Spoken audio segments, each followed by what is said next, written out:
la ministre, la libération de la parole des femmes que nous vivons actuellement et les nouvelles mesures que vous allez mettre en place pour faire progresser l'égalité entre les femmes et les hommes donnent à cette journée du 8 mars un retentissement tout particulier dont nous ne pouvons que nous féliciter.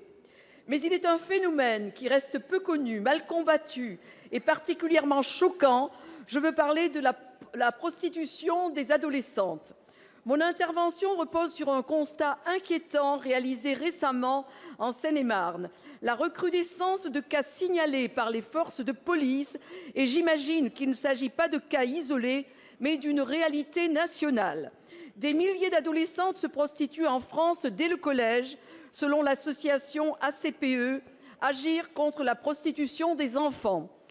Les profils sont multiples. La réponse à un besoin vital de se nourrir, de payer ses études, le fait de jeunes qui s'y adonnent parce que ça se fait, mais principalement ce sont des jeunes filles de 13 à 17 ans, fragiles et souvent déscolarisées. Les profils sont multiples. La réponse à un besoin vital, oui, je l'ai déjà dit, naïve car très jeune, elle ne considère pas forcément comme des victimes, car elle ne voit pas le mal de ces actes sexuels tarifés. Or, ce sont des victimes manipulées et exploitées, et les répercussions psychologiques dans leur vie future seront dramatiques. Ne nous y trompons pas, c'est bien de la protection des mineurs et de dignité humaine dont il s'agit. Il n'est pas acceptable que dans notre pays, des jeunes n'aient pas été mieux protégés, mieux orientés, mieux identifiés. Certes, le législateur a fortement investi le domaine de la lutte contre la prostitution des mineurs en instaurant un véritable arsenal répressif, mais la répression ne suffit pas. Aussi, Madame la ministre, je vous demande de lancer une étude d'envergure pour connaître plus précisément l'ampleur du phénomène, préalable indispensable à la mise en place de mesures de sensibilisation, de prévention, de formation des travailleurs sociaux, des enseignants, des policiers, la création de lieux d'accueil spécifiques et d'accompagnement, mesure d'une urgence absolue. Merci beaucoup, chers collègues. Madame Marlène Schiappa, secrétaire d'État chargée de l'égalité entre les femmes et les hommes. Madame la ministre. Merci Madame la Présidente, Madame la Sénatrice.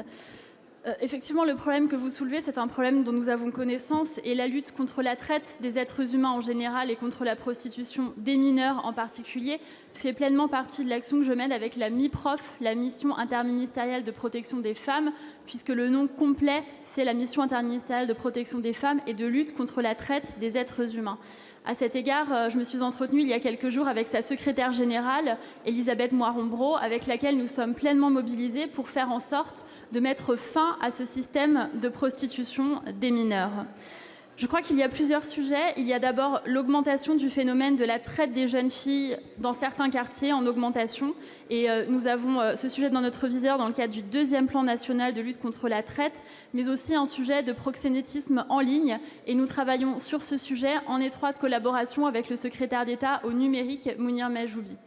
J'ajoute que ce matin, lors de notre comité interministériel, cette question précisément a été abordée sous l'impulsion de la ministre de l'Enseignement supérieur et de la Recherche, Frédérique Vidal. Donc nous sommes mobilisés pleinement en interministériel. Je voudrais rajouter que toute personne victime d'exploitation sexuelle peut bénéficier du parcours de sortie et d'insertion sociale et professionnelle. Ce sont 2,4 millions qui sont mobilisés pour 600 personnes visées en 2018, contre seulement 25 parcours sur les 1000 prévus en 2017. Donc il y a une considérable augmentation de l'action du gouvernement à cet égard.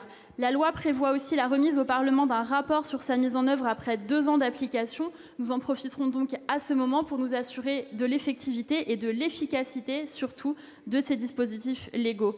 Enfin, je voudrais rajouter que ces sujets, et particulièrement ceux de la prostitution des mineurs que vous évoquez, s'inscrivent pleinement dans le plan de protection de l'enfance qui sera présenté courant 2019 par ma collègue la ministre des Solidarités et de la Santé. Vous voyez, c'est tout le gouvernement qui est mobilisé sur cette question cruciale.